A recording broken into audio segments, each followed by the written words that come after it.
चलो प्रेमियों सेवा करो, रामत करो, सेवा करो, सत्संग सुनते रहो, सेवा करो, ताकि दोनों काम आपके बंधन हो। कानों से सत्संग वचनों को सुनो और शरीर से सेवा करो। ये दोनों लाभ आपके पास। जय गुरुदेव, जय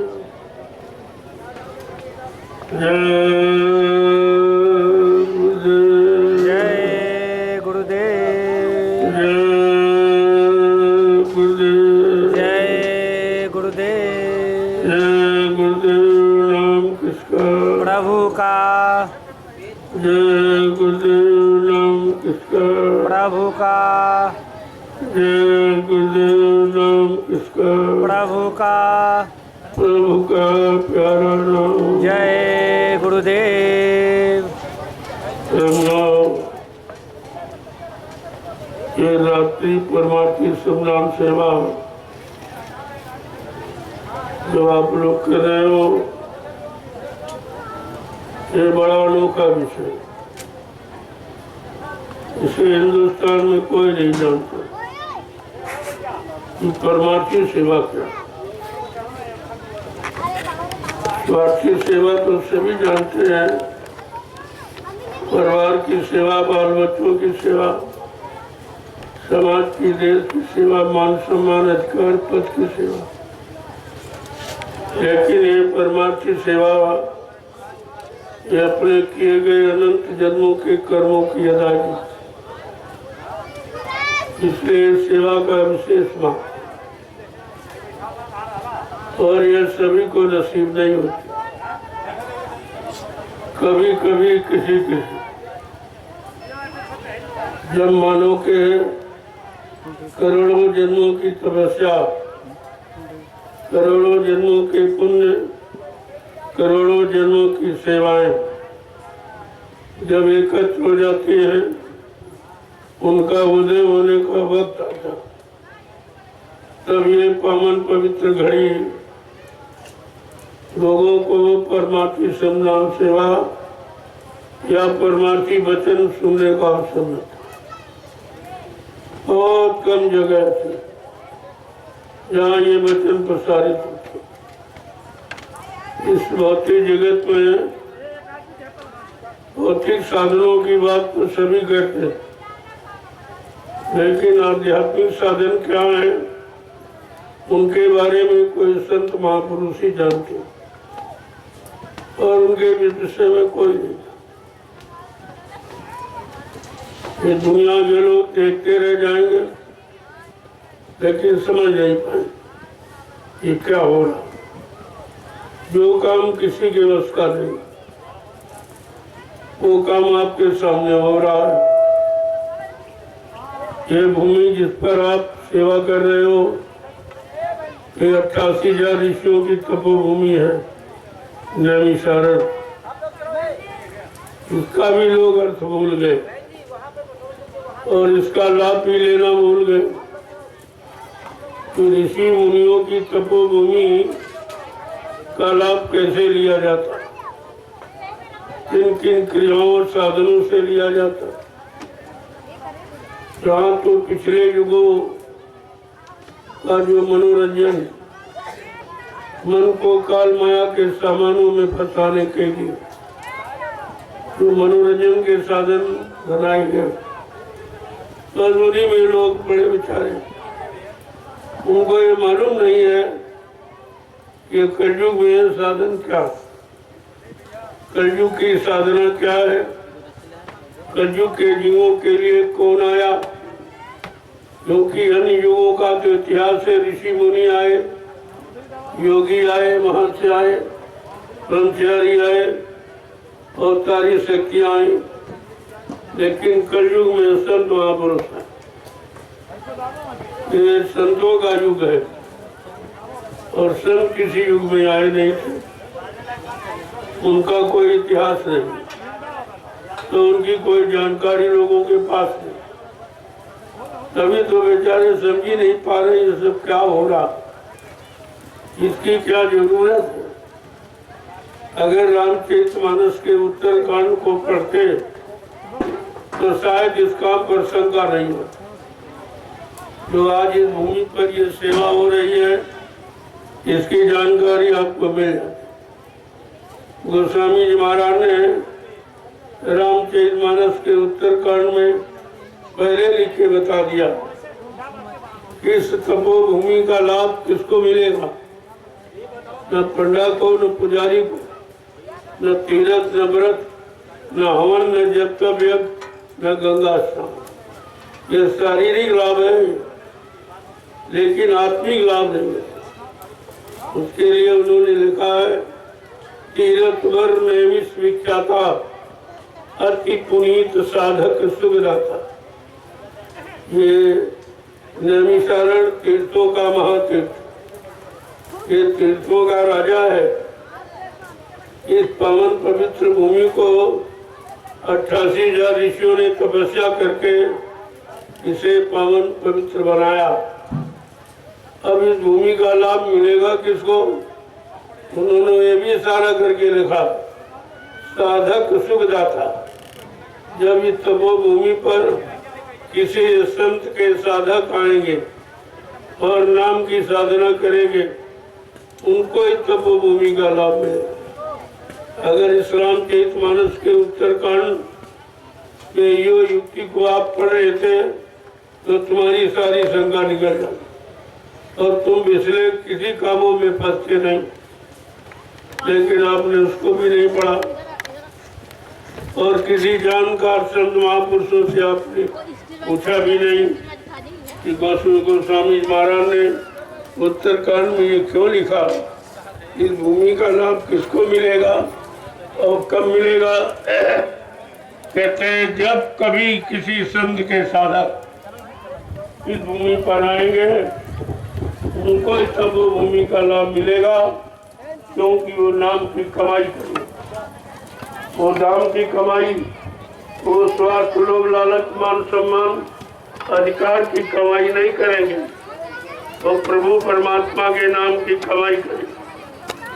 तो अगर तुम्हारे समझ में यह बात पहले की होती जो गोस्वामी जी महाराज ने रामचरितमानस के उत्तरकांड में लिखा, तो आज आपको इस सेवा में शंका नहीं।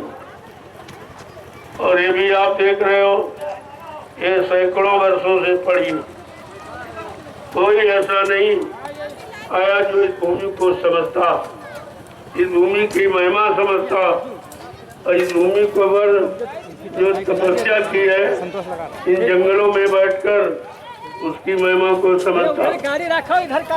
आज वो चीज आपके सामने आके सिद्ध की जा रही है कि ऋषि मुनियों की तपोभूमि को इसको साफ कराया जा रहा, इसलिए कि आगे इस भूमि पर लाखों लाख लोग आएंगे। वो बैठकर कलयुग की नाम की साधना, जो कलयुग में नाम की साधना रखी गई, उसको कलयुग में और कुछ नहीं, साफ लिखा, कलयुग योग यज्ञ नहीं जाना, एक आधार नाम गुण। कलयुग में योग जब तक हमन यज्ञ पूजा पाठ नहीं रखा, इसको निषेध कर दिया, क्योंकि कलयुग के लोग गंदे, उनका खान पान गंदा है, उनके भाव विचार गंदे हैं, उनका सोचना समझना, देखना सुनना सब गंदा है, उनके कर्म भी गंदे हैं, लिहाजा गंदगी में कोई पूजा स्वीकार नहीं होती। इसलिए संत गोस्वामी जी महाराज को रामचरितमानस के उत्तरकांड में ये सारे प्रश्नों का उत्तर सबके लिए खोल के रखा गया। और इससे आप समझ लेते हैं, या किसी से जानकार से पूछ लेते तो आपको समय का लाभ मिल जाता। उन्होंने और कहा है, यही कलिकाल न साधन दूजा, मन क्रम वचन गुरु पद पूजा। इस कलयुग में कोई साधन, कोई युक्ति, कोई पूजा पाठ नहीं है, केवल सदगुरु के वचनों का पालन करना, उनके आदेशों को मानना, यानी गुरु भक्ति है। जैसे सतयुग में हरि भक्ति, त्रेता में राम भक्ति, द्वापर में कृष्ण भक्ति, ऐसे कलयुग में सतगुरु भक्ति है। सतगुरु किसे कहते हैं? सत माने ईश्वर और गुरु माने मिलाने वाला। जो ईश्वर ब्रह्म पार ब्रह्म महाकाल सतपुरुष को मिलाए, दर्शन दीदार करा दे, उसको सतगुरु कहते हैं। आज सतगुरु की पूजा का विषय है, लेकिन पुराने विचारों में, पुराने पूजा पाठ साधनों में फंसे जीव बेचारे इस कलयुग की पूजा को समझ ही नहीं पा रहे कि कलयुग में कौन सी पूजा। जब हर युग में नया नाम आया और नए तरीके से उसकी पूजा पाठ, उसके विचार रखे गए, तो कलयुग के जीवों को भी सोचना चाहिए कि हमारे लिए कौन सी पूजा और कौन से कैसे विचार है। अगर इस पर आपने विचार किया होता तो शायद आज देश का, समाज का, परिवारों का, इंसानों का नक्शा बदल गया। लेकिन आप तो उस बात को सुनते ही नहीं। एक तो आप जानते नहीं हो, संत महापुरुष कोई सच की अच्छी बात बताए तो आप मानते नहीं। तो ये कैसे आपका काम? पहले भी समय निकल गया, चलो उस समय संत नहीं आए थे, उनका समय चला गया तो ठीक, लेकिन तुम्हारा तो समय नहीं जाना चाहिए, क्योंकि तुम्हारे समय में संत महापुरुष पधारे। उन्होंने इन जीवों के लिए ये रास्ता खोला और उनको जड़ की जड़ पूजा से अलग करने के लिए, चेतन पूजा में लगाने के लिए उन्होंने रास्ता दिया। लेकिन अब जड़ चेतन में तुम अंतर ही नहीं समझते हो। गोस्वामी जी महाराज ने रामचरितमानस में वो भी लिख के बताया कि जड़ चेतन ग्रंथि पड़ गई, यद्यप मरखा छूटत कठिन। कि जड़ और चेतन की गांठ काल माया ने मिलकर लगा दी। यद्यप झूठ है, जीवों को बताने के लिए बनाई उसने, ये झूठ है, लेकिन बगैर संतों की कृपा के आप उस गांठ को खोल नहीं सकते। उस जड़ता से अलग नहीं हो सकते, उस जड़ विधि से आप दूर नहीं जा सकते। लिखा तो सब कुछ है, लेकिन पढ़ने से नहीं। जब वो कोई जानकार मिलेगा जिन्होंने उसको समझा है, उसको किया करके लाभ प्राप्त किया है, जब वो मिल जाएंगे तो आपको उस लाभ की पहचान करा देंगे, लाभ पाने की युक्ति आपको मिल जाएगी। लेकिन जब उनके करीब जाओगे, उनकी शरण में जाओगे, उनके सत्संग वचनों को सुनोगे और सुनकर अपने जीवन में उतारोगे, यानी अमल में लाओगे, तब आपको लाभ मिले। क्योंकि कलयुग का विषय पढ़ने पढ़ाने का नहीं, सुनने सुनाने का नहीं है, वो करने कराने बिल्कुल अलग है। अन्य युगों से एकदम सरल है और अलग है। लेकिन तुमने कभी पढ़ा नहीं है, तुमने कभी सुना नहीं है, संतों की शरण में कभी आप गए नहीं हो, तो तुम्हें क्या मालूम कि संत महापुरुषों ने जीवों पर कैसी दया की है। वो दया करके कितना सरल रास्ता जीवात्मा के कल्याण का, जीवात्मा को जगाने का और परमात्मा से मिलाने का, ये सरल युक्ति, सरल रास्ता किसी युग में नहीं था। और कलयुग में जब आपको अवसर मिला तो आप भ्रमित हो गए, आप समझी नहीं पा रहे हो, आपके कानों में बहरापन, आंखों में अंधापन है, बुद्धि में विवेकहीनता है, तो समझ में कैसे है। एक एक वचनों को जब बड़े गौर ख्याल से सावधानी की बात सुनोगे तो सब आपकी समझ में आ जाएगा। इसलिए समय की चीज को समय से कहना ये वाजिबी है।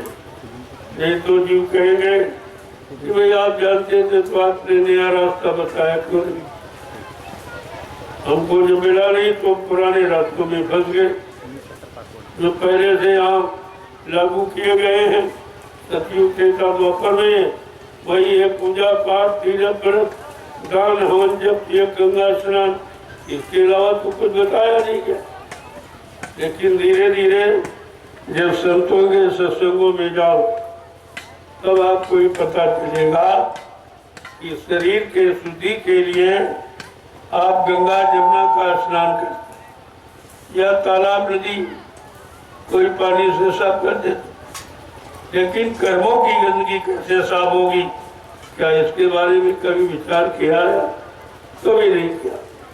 कर्मों के बारे में तुम सोचते नहीं हो कि कर्मों की गंदगी इतनी बड़ी है जैसे पहाड़ के पहाड़, वो तुम्हारी पर लगे हैं, जिसको ना तुम देख पा रहे हो, न समझ पा रहे हो, न तुम्हें कोई बता रहा हो।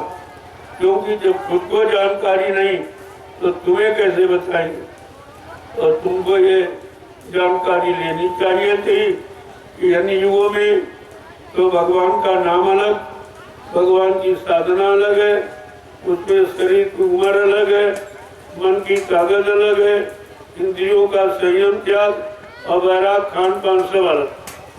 तो कलयुग में कैसा खान पान करना चाहिए, कैसे साफ सफाई रखनी चाहिए, कर्मों की गंदगी आने न पाए, उसके लिए लगातार सत्संग वचनों को सुनते रहना चाहिए।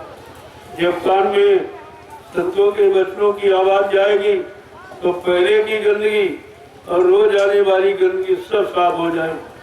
उनके वचन वाणी में इतनी शक्ति है कि गंदगी पास अटक नहीं सकती। लेकिन जब समझोगे तब तो तुम्हें ये रात मालूम नहीं है, और अगर बताया जाए तो तुम्हारी समझ में नहीं आए।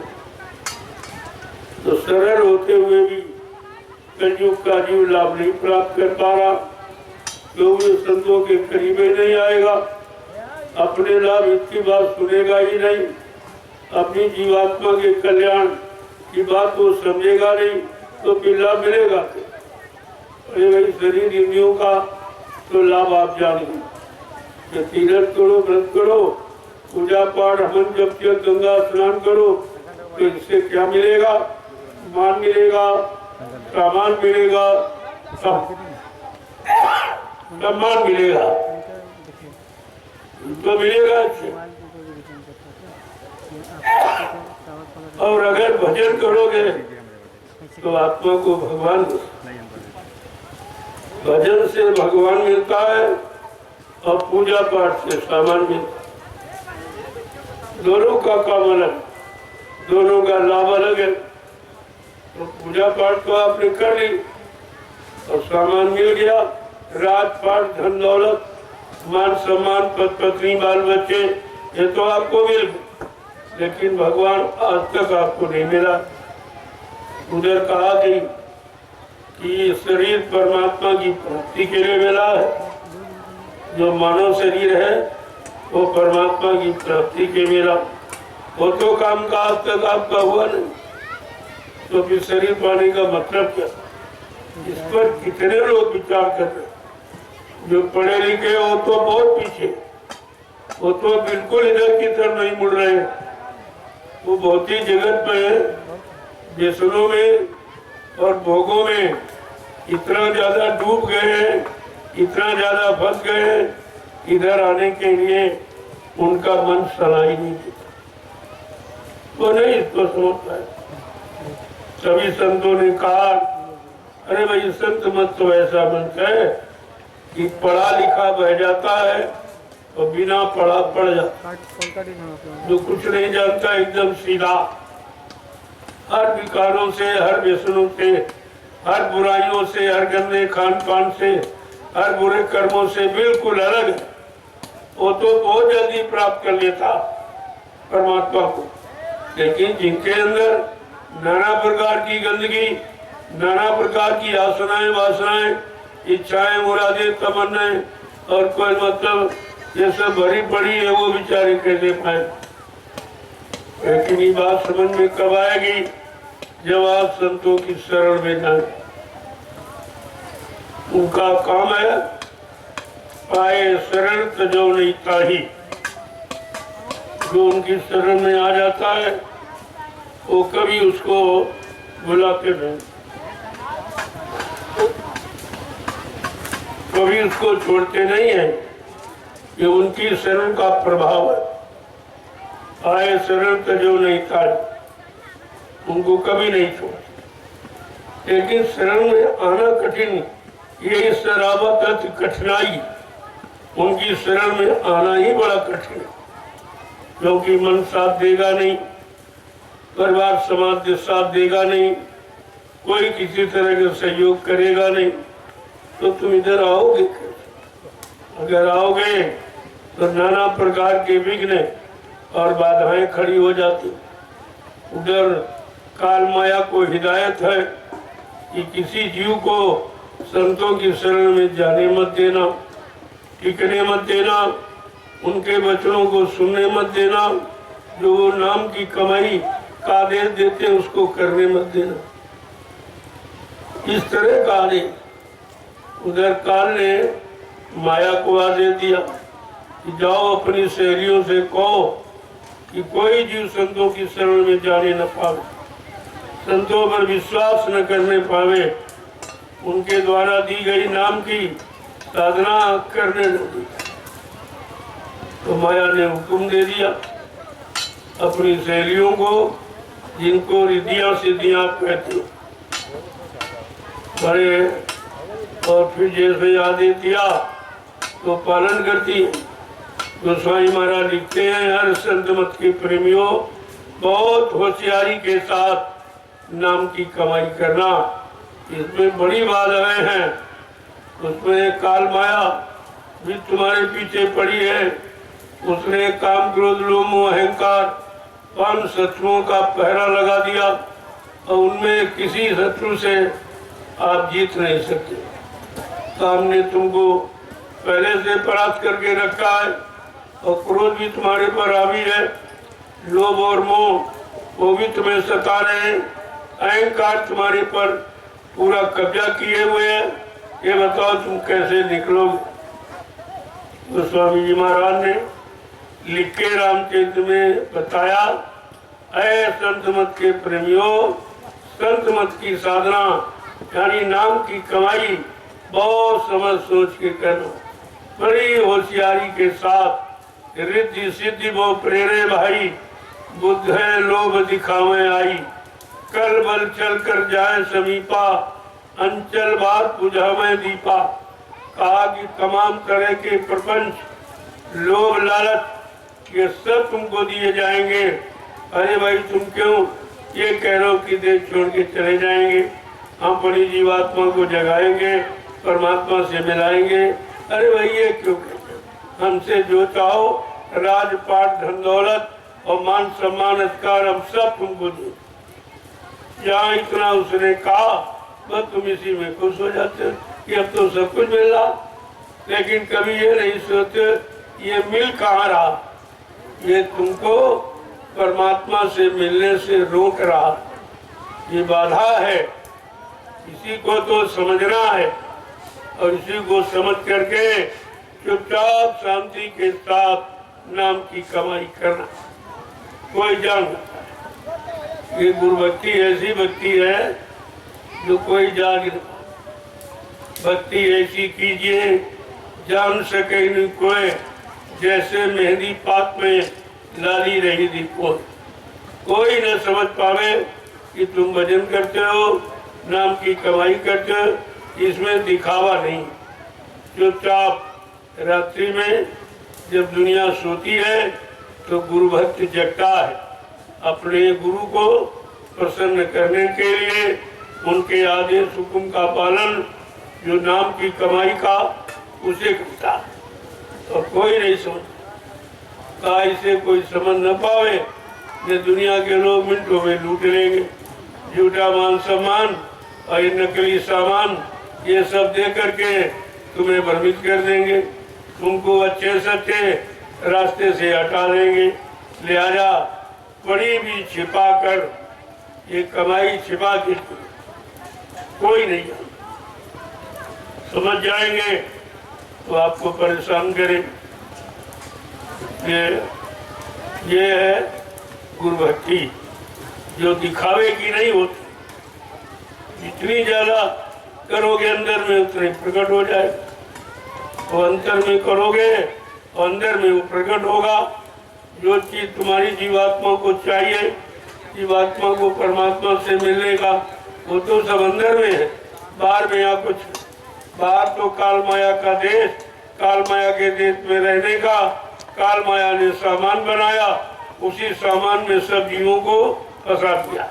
अब बेचारे फंस गए, कोई काम में फंसा है, कोई क्रोध में फंस गया, कोई लोभ मोह अहंकार में, कोई ईर्ष्या राग द्वेष में, इसी में आप फंसे पड़े हो।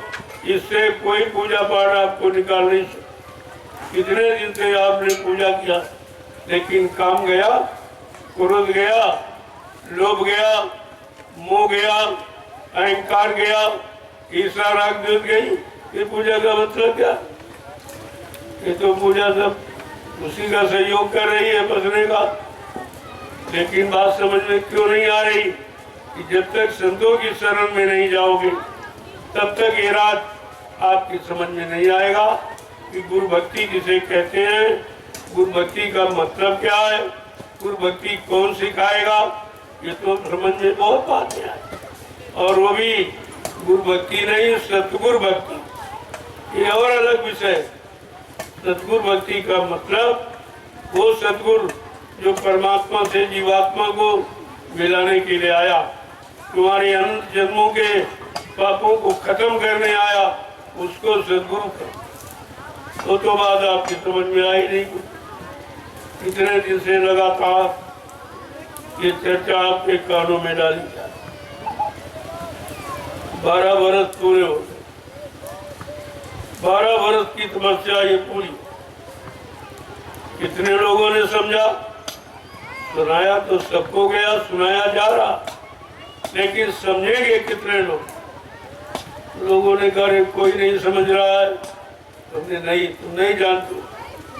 मनुष्य के अलावा कितने जीव इस वायुमंडल में हैं, वो सब परमात्मा प्रभु के नाम को सुनने के अधिकारी। तुम नहीं सुनोगे तो वो सुनेंगे, उनका काम हो जाएगा, उनको उनकी योनि बदल जाएगी, वो मानव योनि पा जाएंगे, और तुम जाके कहाँ रह जाओ। वो तो पेड़ों को सुना देंगे, उनमें भी जीवात्मा है। इतने और छोटे छोटे, इतने बारीक क्यों है? माइक्रोस्कोप से देखो, एकदम कीड़ों मकोड़ों का जाल सा बिछा, उन सब में जीवात्मा।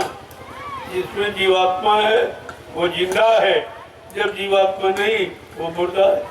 तो जिंदा मुर्दा की इतनी तो बात है, इतनी पहचान है, लेकिन ये पहचान किसी के दिल दिमाग पे है ही नहीं कि हम जिंदा क्यों। वो समझता है हम जिंदा है झूठ बोलने के लिए, हम जिंदा है यानी लोगों को धोखा देने के लिए, छल कपट करने के लिए, हिंसा करने के लिए, चोरी डकैती कत्ल बलात्कार ये सब करने के लिए। आपको तो पता ही नहीं है कि आप जिंदा हो जीवात्मा। जिस दिन जीवात्मा निकल जाएगी ये शरीर मुर्दा है। तो जीवात्मा से तुम्हारा शरीर जिंदा है, चलता फिरता है। तो ये बताओ तुमने उस जीवात्मा के लिए क्या किया? अभी तक तुम्हारे दिमाग में नहीं कि जीवात्मा के लिए आपने किया ही क्या।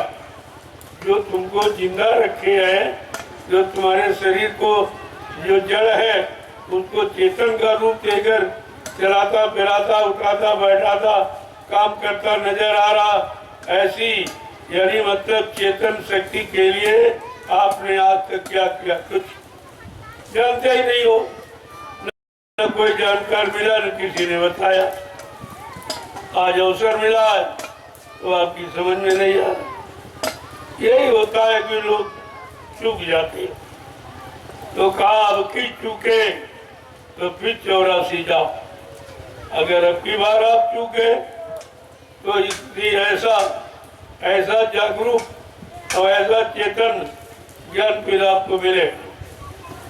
इसके बाद समय कौन आएगा जो पिछले युगों की कहानियां सुनाते हैं त्रेता द्वापर की, वो तो तमाम पैसा लेते, सब पैसा सामान सम्मान के चक्कर में है। उनको भी भगवान की जरूरत नहीं और जो सुनते हैं इनको भी भगवान की जरूरत है। भगवान से दोनों अनभिज्ञ हैं, इनको पता नहीं कि भगवान मिलता है। अरे भगवान क्या सामान से मिलता है, क्या रुपए पैसे, कोई दान दक्षिणा, कोई सेवा से मिलता है? कहते नहीं, भगवान मिलता है गुरु के द्वारा। और वो गुरु जिसने अपनी जीवात्मा को जगा लिया हो, परमात्मा से मिला लिया हो, ऐसा गुरु जब मिल जाएगा तो तुम्हारी जीवात्मा को जगा देगा, परमात्मा से मिला देगा। तो आपको भी करने की जरूरत है कुछ, जरूरत ही है फिर जो वो कहे वो करो, फिर अपनी मनमानी मत करो, अपनी बुद्धि मत लगाओ, उनके काम में उनके आदेश हुक्म के पालन। तो अगर तुमने मानव बुद्धि का प्रयोग किया तो फिर तुम दया से हट जाओ, दया से दूर चला जाओगे। और जैसे दया हटी तो दुर्घटना घटी। दुर्घटना क्या कि मन फिर विकारों में चला जाए। ये मन की खराबी कैसे आई? विकारों के द्वारा। और वही विकार नाम की साधना से कम होते हैं। और जैसे तुम उससे दूर हो गए या भूल गए तो तुम्हारा मन फिर व्यसनों में और बुराइयों में, विकारों में फिर चला जाएगा। फिर इसको निकालना बड़ा मुश्किल होगा। इसी मन से तो सब हारे हैं, और तो आज सबसे जीत जाते हैं। लेकिन अपने मन से कभी जीते हो? मन से कभी जीतना आपने सोचा या सीखा है कि मन से कैसे जीता जाए? मन से जीत कौन कराएगा? इसी पर तो आपको ध्यान देना चाहिए। वो केवल सद्गुरु ने बताया है। क्या कहा? बड़ा बैरी है मन घट में, इसी को जीतना कठिना, पढ़ो तुम इसी के पीछे और सभी यत्न तजना। कितना आसान था। गुरु का ध्यान कर प्यारे, बिना इसके नहीं छूटना। अगर काल माया की जड़ता से छुटकारा चाहते हो, जन्म मरण से, आवागमन से, तो फिर गुरु की बात आपको सुनी, उनका ध्यान करो जो तुम्हारा ध्यान 24 घंटे रखते। उनका ध्यान आपको करना चाहिए जो तुम्हारा ध्यान रख रहे हैं। उनको बनाने के लिए तुम जो बिगड़ गए हो, खराब हो गए हो, खराब आदत पड़ गई, खराब कर्म कर रहे हो, उससे आपका छुटकारा दिलाने के लिए जिनका लगातार ध्यान लगा हुआ, ऐसे सद्गुरु का ध्यान करो। अगर छुटकारा चाहते तो साफ साफ कह दिया, गुरु का ध्यान कर प्यारे, बिना इसके नहीं छूटना। अगर छुटकारा चाहते हो, आवागमन से रहित होना चाहते हो, जन्म मरण से यानी मतलब छुटकारा चाहते हो, तो सद्गुरु का गुरु का जो तुम्हारा ध्यान करता, तुम उसका ध्यान करते हो, तुम्हारा ध्यान रखता, तभी तो काम बनता। अरे एक दूसरे की मुसीबत आपत्ति दूर करने में सहयोग करोगे, ध्यान रखोगे, तो तुम्हारा भी ध्यान वो रखेगा। बड़ी सीधी सादी बात। जिस गुरु का ध्यान तुम करोगे वो गुरु तुम्हारा ध्यान करेगा। लेकिन ध्यान करेगा जब उसने ध्यान कभी किया हो। जो परमात्मा का ध्यान निरंतर 24 घंटे उसी में लौलीन रहता, वो कभी उधर से हटता नहीं है। वो बातें भी करेगा, तुम्हारे साथ भी रहेगा, तुम्हारे सुनेगा भी, लेकिन तुम जैसे ठीक हो गए वो रास्ता अपनाएगा भी, लेकिन वो सबसे अलग, वो रास्ते में नहीं है। अगर वही रास्ते में बच जाएगा तो भी निकालेगा तुम्हें, वो निकला हुआ होता, एकदम अलग थलग खड़ा हुआ, केवल तुम्हें निकालने के लिए, तुमको विश्वास दिलाने के लिए, तुम्हारे पर यानी मतलब इस तरह की दया हो जाए तो शायद ये काम तुम्हारा जल्दी हो। इसलिए जीवों को चाहिए निरंतर सत्संग का। यही विजय सर्वोपरि विजय। कौन सी? जिन्होंने मार मन डाला उन्हीं को सूरमा कर, जिन्होंने अपने मन को मार दिया, यानी मन से काम क्रोध लोभ मोह अहंकार ईर्ष्या राग द्वेष को हटा दिया, समाप्त कर दिया।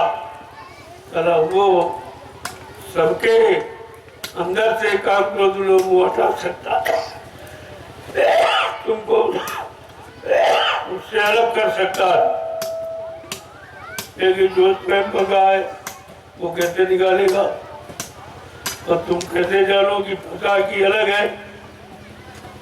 तुम करीब में जाओगे और तुम्हारे फंसाव को अलग कर देगा तो तुम समझ जाओगे खुद ही कि नहीं नहीं हमारा काम यहाँ से हो सकता, यहाँ विकार नहीं है, यहाँ दोष नहीं है, यहाँ निर्मलता है, यहाँ चरित्रता है, यहाँ पवित्रता। तब आपकी समझ में आ गया ऐसे ये दूर रह के आप कैसे, इतनी तो आपकी दिव्य दृष्टि खुली नहीं है कि दूर से तुम पहचान लो। इसके लिए पहले नजदीक में जाया, धीरे धीरे धीरे जब समझ जाते हैं तो बढ़ जाते। चलो भाई हमारा काम हो गया, अब आदेश हो गया, हम दूसरों का काम। इसी तरीके से जीवों को आदेश होता रहता है और वो भी यानी सेवा करते रहते बराबर। तो आपको ये सब इसीलिए तो सिखाया जा रहा कि परमार्थी संधान सेवा। आप देखो कि दिन में नहीं करते, क्या रात में प्रेमी करते? क्या ये अनोखा काम नहीं है? ये समय का चमत्कार नहीं है? इस समय की शक्ति का ये की पहचान नहीं है? तुम दिन में नहीं करा सकते हो, किसी से पैसा देके नहीं करा सकते हो। ये निस्वार्थ भाव से ये सेवा कर रहे हैं रात में। उनको किसी का भय नहीं है, कोई कीड़ा है, कोई मकोड़ा है, कोई सांप बिच्छू गुजर है, कुछ नहीं। ये मिलेंगे भी तो तुम्हारा सहयोग है, क्योंकि वो भी जानते हैं कि इस भावना से ये सेवा कर रहे हैं। इनको कोई अपने लोभ लालच की बात नहीं है, अपने बाल बच्चों के लिए नहीं कर रहे हैं, अपने किसी स्वार्थ के लिए नहीं है। ये तो परमात्मा से तो वो भी मदद आपकी करते, वो भी सहयोग करते। ऐसा नहीं है। तो धीरे धीरे जब करोगे तो सब समझ में आ जाए जो आप सेवा कर रहे हो, इस सेवा का लाभ क्या है और कैसा कैसा अनुभव आपको कराया जा रहा। लोग इतने दिनों से कर थकावट हुई और जैसे प्रसाद मिला और दरस परस हुआ कि वैसे ये थकावट खत्म। फिर सुबह लगन लग जाती है, प्रेरणा मिल जाती है, शक्ति मिल जाती, फिर करते। ऐसे निरंतर ये तो महीनों से कर रहे हैं, तो आज से नहीं और कभी किया नहीं।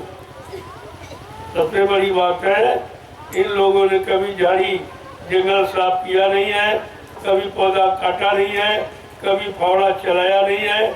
लेकिन आप देखिए ये किस तरीके किस लगन से ये काम कर, तो इनसे कराया था, इनको प्रेरणा दी गई, अरे तुम करिए तो तुम्हारा काम इसी से बन जाएगा। तुम धीरे से अपना काम बना लो और दुनिया को लोग देखते रह जाएंगे, देखते रह जाएंगे, लेकिन सेवा का लाभ नहीं पा सकते। ये तो जिनको मिलना है स्वयं जाने, यही देह जनाई और जना जन तुम्हें हो जाएगी। वही जान पाएंगे जिनको जनाया जा रहा, उन्हीं के अंदर प्रेरणा है, जिनको प्रेरणा दी जा रही, जिनके अंदर उत्साह और सेवा भाव पैदा किया जा, वो और उन्हीं का काम हो जा। तो दुनिया के लोग क्या जानते भाई। गुरु भक्ति का विषय बड़ा कठिन है। गुरु भक्ति राम ने की, आज दुनिया में उनकी पूजा हो रही। गुरु भक्ति कृष्ण ने की, तो उनकी पूजा हो रही। यहाँ तो गुरु भक्तों की पूजा, और तुम्हें तो सतगुरु भक्ति करने का आदेश मिला है। जब गुरु भक्तों की इतनी पूजा, तो तुम सतगुरु भक्त हो, तुम्हारी कैसे पूजा हो? लेकिन कर्म तो करो, कर्म करो, ये सब तुम्हारे पीछे पीछे हो जाए। देखते जाइए आप कैसे समय की तैयारी की जा रही। उस समय का नाम है सतयुग आगमन। ये सतयुग आगमन की तैयारियां हैं। सतयुग कैसे आएगा? सतयुग में लोग इसी तरह के होंगे कि निस्वार्थ सेवा भाव हो। आज समाज में निस्वार्थ भाव आ जाए तो देश में तरक्की हो जाएगी। निस्वार्थ बात किसी को नहीं। पद दे दो, कुर्सी दे दो, कभी नहीं कर रहे। तो बिना यानी स्वार्थ के ये कैसे करें? जब कितना बड़ा स्वार्थ, कितनी बड़ी बड़ी तनख्वाहें मिल रही, कितना बड़ा सम्मान मिल रहा, पद मिल रहा, ये तब नहीं काम कर रहे हैं, तो ये निस्वार्थ भाव से कैसे काम करें? आज आपके सामने निस्वार्थ भक्ति का ये पाठ पढ़ाया नहीं, सिखाया जा रहा। लोग सीख रहे हैं। ये अगर इनको देश का काम दे दिया जाए तो कितनी देर लगेगी? वो तो लोग दिन में नहीं काम कर रहे हैं, ये रात में कर रहे हैं। इनको लाखों रुपए तनख्वाह मिलती है, मान और सम्मान अधिकार सब, और चोरी चमारी और सब करते हैं, फिर भी काम नहीं करते हैं। और इनको देखिए, ये रात में निस्वार्थ सेवा करते, कोई तनख्वाह नहीं, कोई मान सम्मान की भावना किसी तरह की। ये है सतयुग की तैयारी, ये सतयुग लाने की भूमिका। इस सतयुग में ऐसे ही लोग सेवा करें। कोई पैसा की इच्छा, कोई सामान की इच्छा, कोई सम्मान की कुछ नहीं, केवल उनके अंदर सेवा भाव होगा, वो देश की सेवा करें। ये तो देश की सेवा का नाटक हो रहा, कोई करने को तैयार नहीं। अगर ये पद हटा दो तो कोई नहीं, कोई तैयार नहीं। कुर्सी हटा दो, कोई तैयार नहीं। तनख्वाह हटा दो, कोई तैयार नहीं। मान सम्मान हटवा दो, और लूटपाट जो कर रहे हैं ये हटा दीजिए, कोई नहीं तैयार होगा।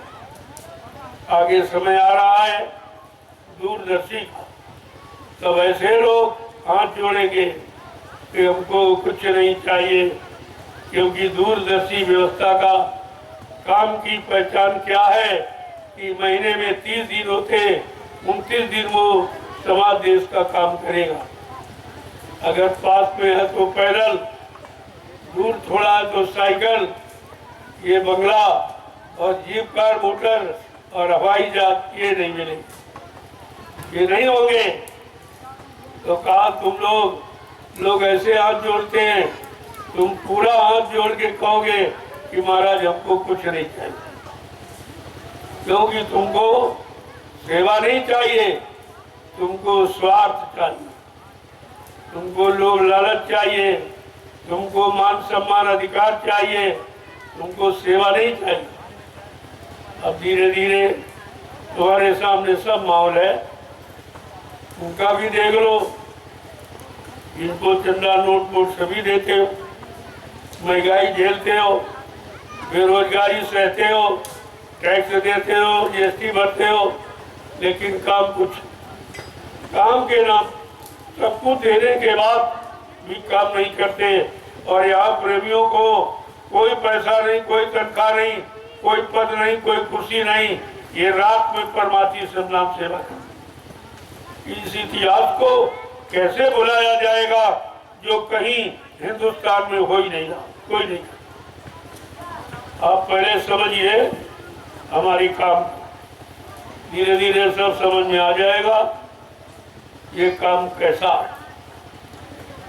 आज नहीं तो कल आपको ये सब मानना पड़ेगा, क्योंकि तुम्हारी इच्छा तो यही है कि कोई काम करने वाला, कोई सच्चा ईमानदार मिल जाए, चरित्रवान कोई मिल जाए, शाकाहारी सदाचारी ब्रह्मचारी कोई मिल जाए, जो देश समाज का काम कर दे, हमारे बाल बच्चों का काम कर दे, यानी हमारा हमको न्याय सुरक्षा रोजी रोटी प्रदान कर दे। चाहते तो अब यही हो, लेकिन कोई नहीं कर रहा। सब कुछ देने के बाद भी कोई नहीं कर।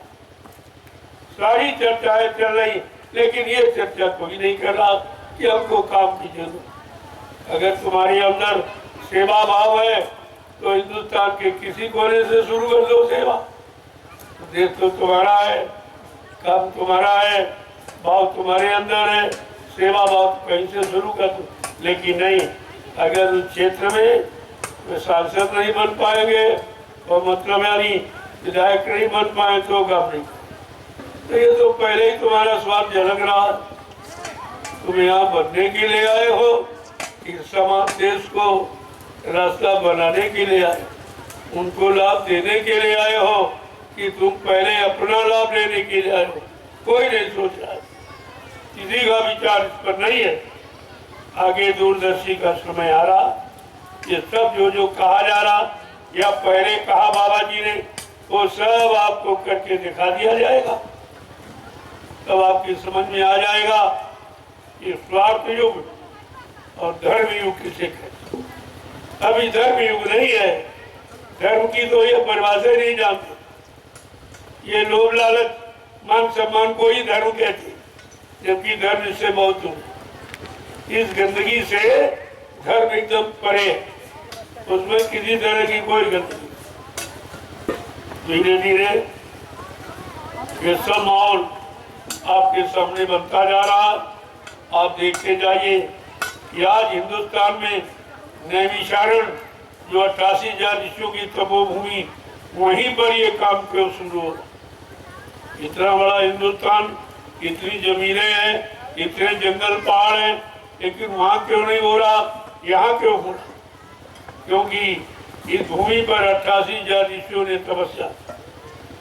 ऐसी विश्व में कोई भूमि नहीं जहाँ पर 88,000 ऋषियों ने मिलकर तपस्या की।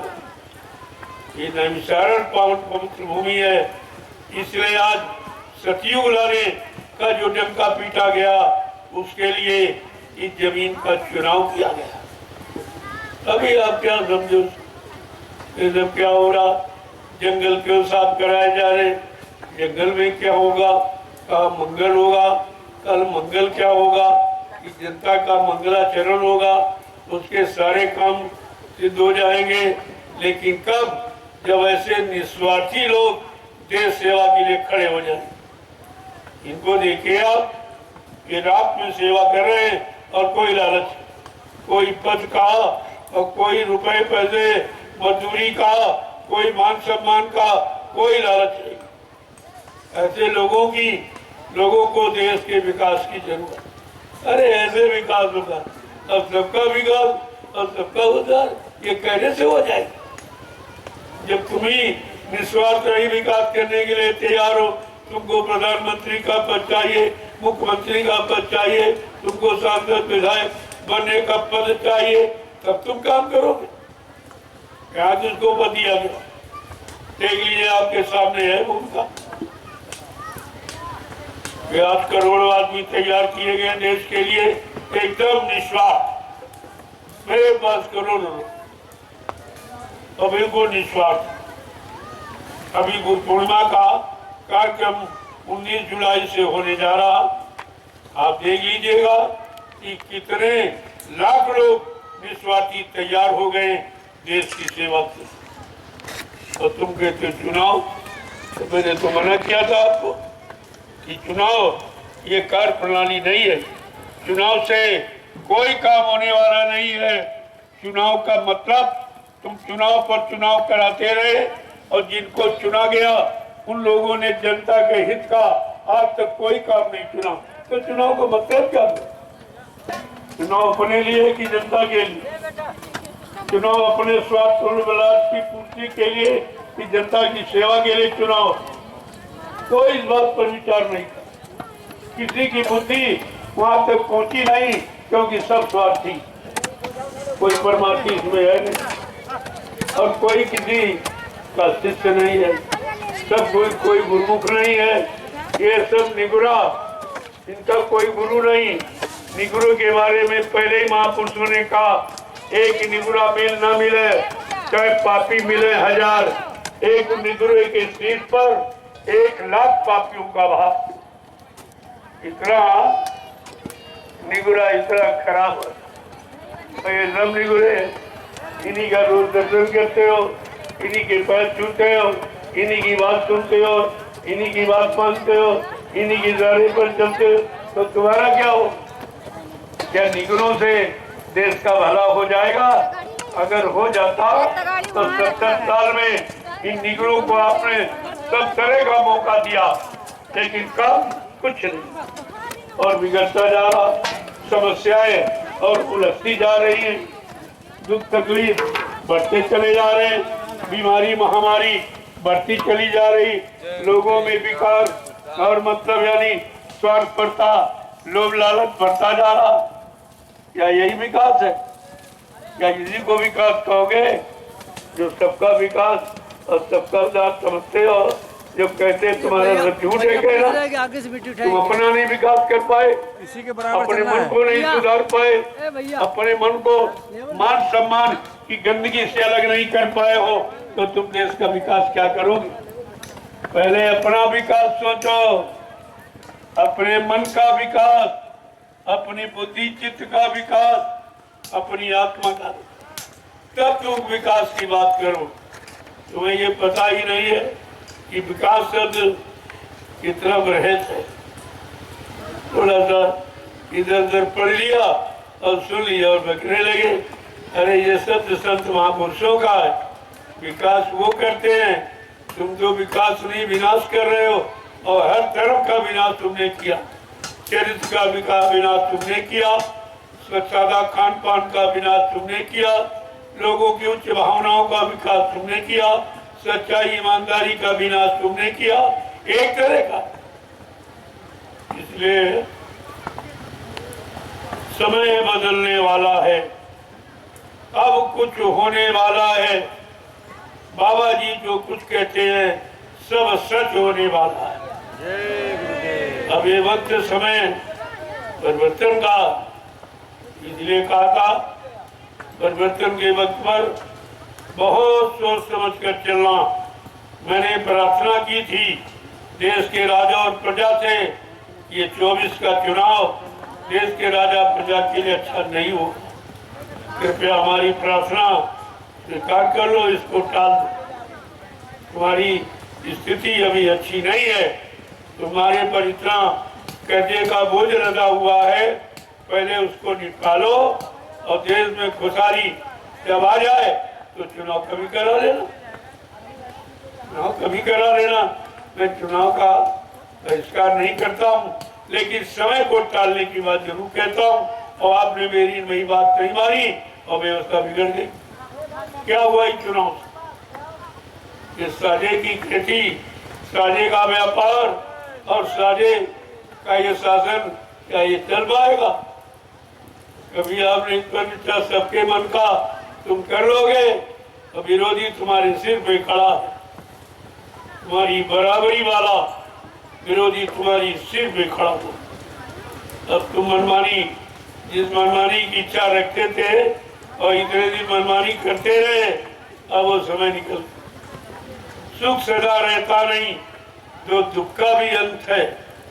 समय एक समान नहीं रहता, समय परिवर्तनशील है और वो बदलता रहता, तो तुम्हें भी समय से बदलना पड़ेगा। ऐसा नहीं है मनुष्य बली नहीं होते, समय हो तो बलवान, और भिलन लूटी गोपिका कोई अर्जुन नहीं। जब वो समय नहीं रहा, कृष्ण का समय नहीं, राम का समय नहीं, अरे भगवान का जब समय नहीं रहा, अरे इंसान क्या तेरा समय एक समान बना रहेगा? तूने कभी विचार नहीं किया इस पर? ये परिवर्तनशील जगत है, क्या नित्य परिवर्तन है। सूर्य इतना महान, इतना प्रकाशमान, उसमें भी देखो परिवर्तन, सुबह दोपहर शाम, सुबह दोपहर, तो भी एक समान चमक नहीं सकता, एक समान प्रकाश नहीं दे सकता। तुमने इस पर विचार नहीं किया, तुम इंसान होकर इतने गरुड़ गुमान घमंड में रह रहे हो, तुम्हें नहीं मालूम कि परिवर्तन सबके पीछे लगा हुआ तो होगा। इसलिए हमारी एक बात आप नोट करके रखो, आगे आने वाले समय में ये बातें आपको याद आए। जय गुरुदेव, जय गुरुदेव, जय गुरुदेव, जय गुरुदेव, जय गुरुदेव, जय गुरुदेव। जय गुरुदेव नाम किसका, प्रभु का, जय गुरुदेव नाम किसका, प्रभु का, प्रभु का प्यारा नाम। जय गुरुदेव। प्रभु तुम अपने काम में लगे, तुम्हारा निशाना पक्का होना। एक दिन मजबूर विवश लाचार होकर तुम्हारे रास्ते को सबको अपनाना पड़े, क्योंकि सच्ची सुख शांति पाने का कोई रास्ता किसी के पास नहीं। मैं चैलेंज के साथ सच्ची सुख शांति देने का रास्ता किसी के, वो संत महापुरुषों के सिवा सुख शांति किसी के पास है ही नहीं। जिन्हें कहा नानक दुखिया सब संसारा, सुखिया वही जो प्रभु नाम आधारा। तुम तो प्रभु नाम के आधार में हो नहीं, तुम तो अपने घमंड में हो। लिहाजा तुम्हारा भी घमंड चूर हो जाएगा। घमंड तो हिरण्यकशिप का नहीं रहा, घमंड रावण विद्वान का नहीं रहा, घमंड जरासंध का नहीं रहा, घमंड राजा कंस का नहीं रहा। तुम तो कुछ भी नहीं हो, तुम्हारे पास तो कुछ भी नहीं है। तुम्हारा ये झूठा ये घमंड कब तक चलेगा? इसलिए इसको छोड़ो और सच्चाई की तरफ, उसकी तरफ बढ़ो। जब तक तुम्हारी बुद्धि में विवेक नहीं आएगा, आप बुद्धि से कोई अच्छा काम नहीं कर। ये सब आपको समझना चाहिए। एक एक वचन को नोट कर लो। ये वचन किसी किताब में आपको नहीं मिले। ये जो अनमोल किया जा रहा, जो तुम्हारी 70 साल की आजादी में काले कारनामों को देखा जा रहा, उसके अनुसार आपको इशारा करके बताया जा रहा कि अभी चेत जाओ, अभी जाग जाओ।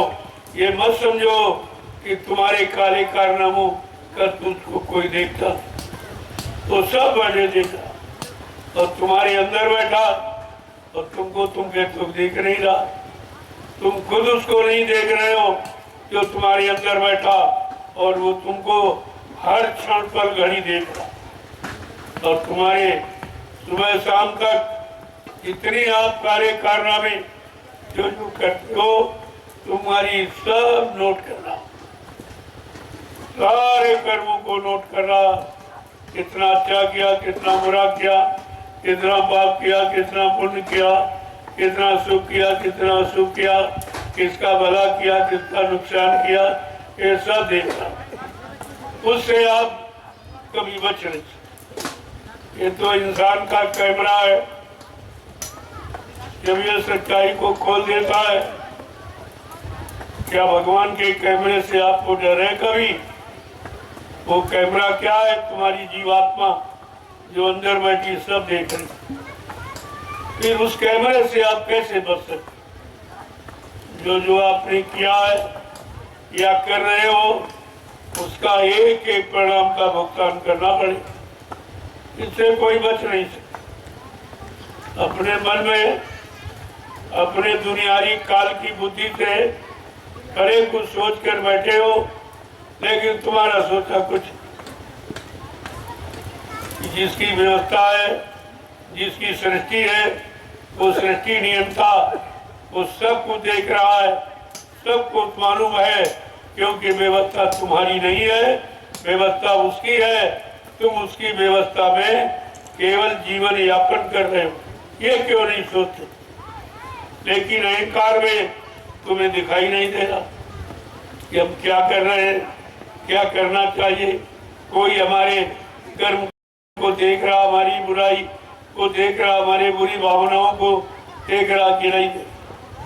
ये तुम बुरे हो तो ज्ञान की आंखें खोल लो और अभी समझ लो, और सब आगे तुमको अपने कारनामों की सजा मिलने जा रही है, उसके लिए आप तैयार हो जाइए। समय किसी को माफ नहीं करता। जय गुरुदेव, जय गुरुदेव, जय गुरुदेव, जय गुरुदेव, जोर से बोलो, जय गुरुदेव, सब मिल बोलो, जय गुरुदेव, बोलना होगा, जय गुरुदेव, अभी से बोलो, जय गुरुदेव, दुख दर्द हरेंगे, जय गुरुदेव, सब कष्ट मिटेंगे, जय गुरुदेव, सुख शांति भी देंगे। जय गुरुदेव, सबके दाता, जय गुरुदेव, सबके मालिक, जय गुरुदेव, प्रेम से बोले, जय ये गुरुदेव। नाम नहीं इंसान का, यह नाम है प्रभु का, ये काम नहीं इंसान का। यह काम है प्रभु का। रवियो इंसानों के बस का ये काम इंसानों के बस का नहीं। परमार्थी रात्रि परमार्थी संलाप और कामों की बात तो छोड़ दीजिए, ये तुम्हारे बस का। जब इस तरह से शारीरिक श्रम और ईमानदारी जब चली गई, तब देश का नक्शा जो खराब हो गया इसी के कारण। केवल दो चीजें आ जाए, ईमानदारी अगर लोगों में आ जाए और परिश्रम करना लोग सीख जाए तो दुनिया में किसी चीज की कमी नहीं। आज कोई परिश्रम नहीं करना, लाभ सत्ता से तो आएगा। कोई ईमानदारी से अपनी बड़ी जगह काम करना नहीं चाहता तो देश का विकास कैसे हो? विकास क्या झूठ बोलने से, धोखा देने से, कल कमेंट करने से, अपना स्वार्थ लोभ लालच हल करने से क्या विकास होता? अरे कुछ तो सोचो, विचारो। परमात्मा ने बुद्धि दी है तो उसने बुद्धि के लिए कुछ काम भी दिया। क्या आप उस पर कभी विचार करते हो? ये मैं मानव बुद्धि परमात्मा ने किस लिए दी, किस काम के लिए दी है? अगर इसी पर विचार करते तो अब तक ये बुद्धियों का काम हो गया, बुद्धिमानों का काम हो गया होता, पढ़े लिखे नौजवानों का काम हो गया होता। अगर बुद्धि का परीक्षण ये लोग समझ लेते तो। लेकिन कोई नहीं कह रहा, न कोई महात्मा कह रहा, न कोई नेता कह रहा।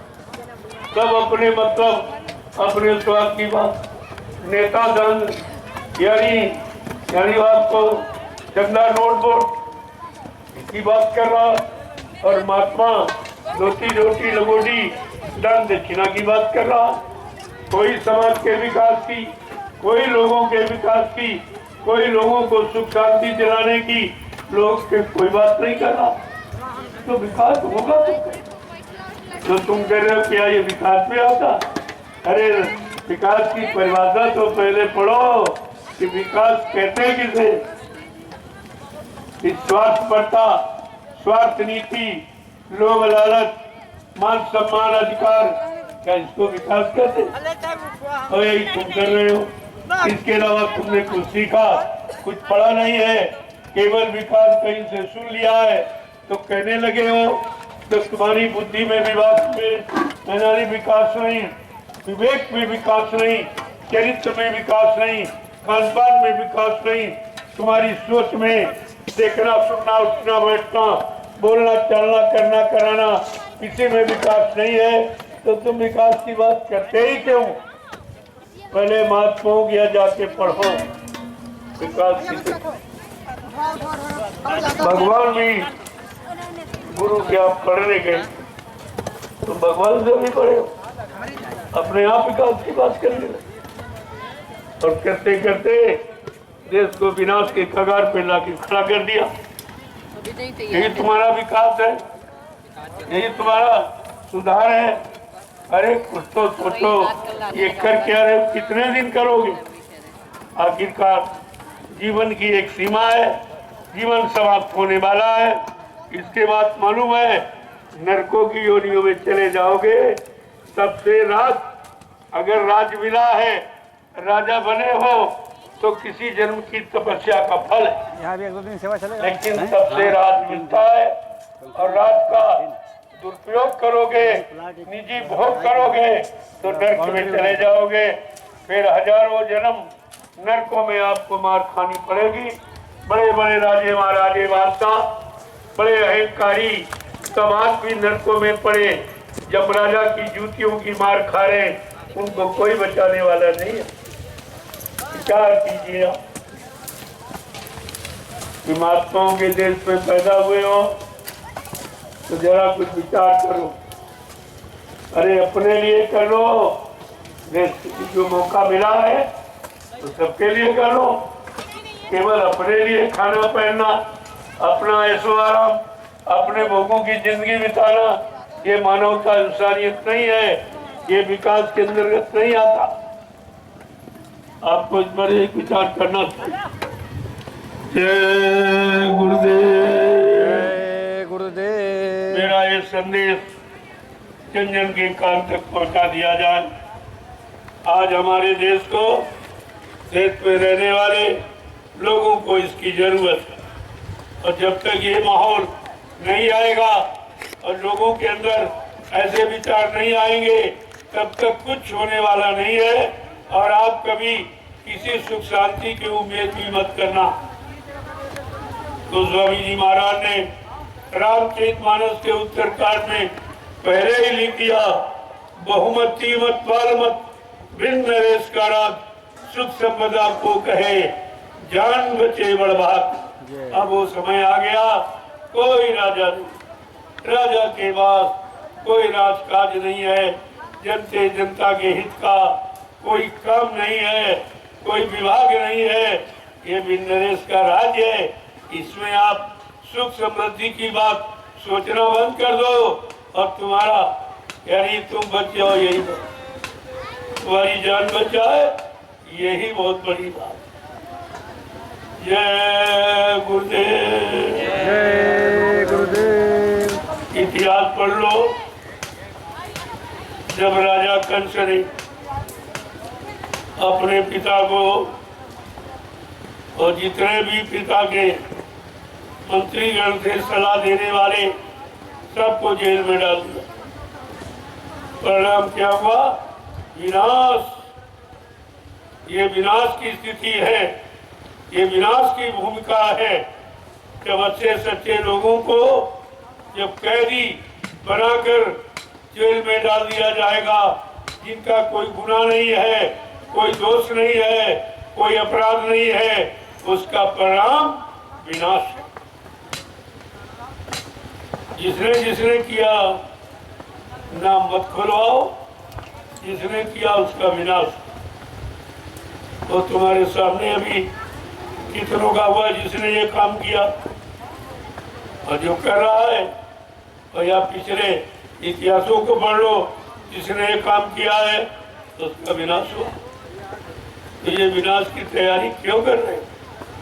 अरे तुमको जनता की सेवा करने का अधिकार मिला है कि अपने विनाश की स्थिति बनाने का, इसी में लगे पड़े। जय गुरुदेव। जय गुरुदेव। जय गुरुदेव। जय गुरुदेव।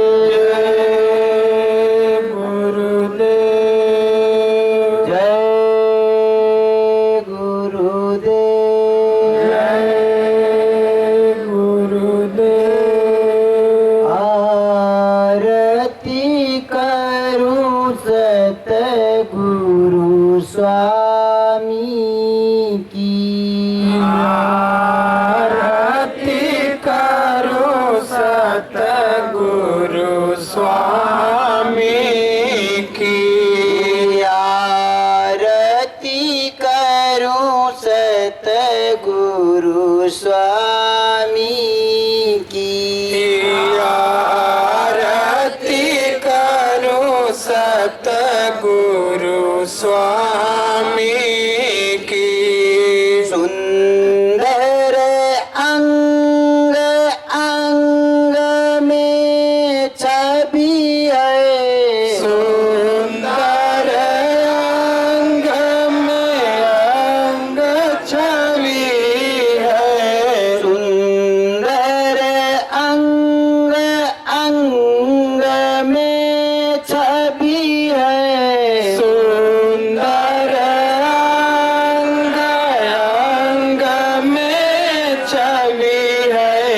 दाढ़ी लगती बहुत नीकी, दाढ़ी लगती बहुनी की। आरती करूं सतगुरु स्वामी की। आरती करो सतगुरु स्वामी की। सुंदर रूप मेरे स्वामी का, सुंदर रूप मेरे स्वामी का। सुंदर रूप मेरे गुरुवर का, सुंदर रूप मेरे गुरुवर का। लागत चश्मा फीकी, लागत चश्मा फीकी। आरती करूं सतगुरु स्वामी की। आरती करो सतगुरु स्वामी की। लागती चंद्रमा फीकी, लागत चंद्रमा फीकी। आरती करूं सतगुरु स्वामी की। आरती करो सतगुरु स्वामी की। अचरा सोए चश्मा सोए, अचरा सोहे चश्मा सोहे। अमर कर धनी की, कमर कर धनिनी की। आरती करूं सतगुरु स्वामी की। आरती करो सतगुरु स्वामी की। करे आरती सब प्रेमी मिली, करे आरती सब प्रेमी मिले। गुरु से लगाए प्रीति, गुरु से लगाए प्रीति। आरती करूं सतगुरु स्वामी की। आरती करो सतगुरु स्वामी की। आरती करूं जय गुरुदेव स्वामी की। आरती करो जय गुरुदेव स्वामी की।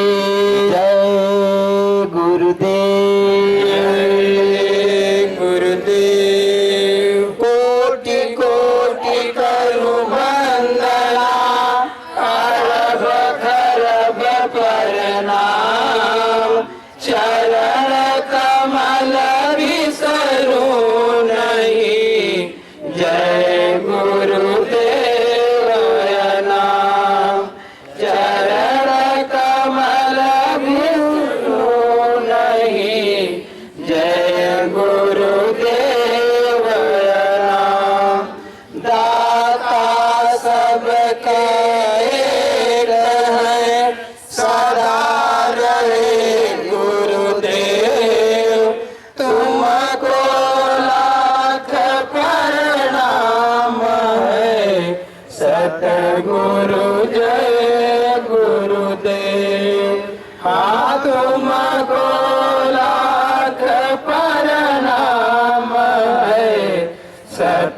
गुरु जय गुरु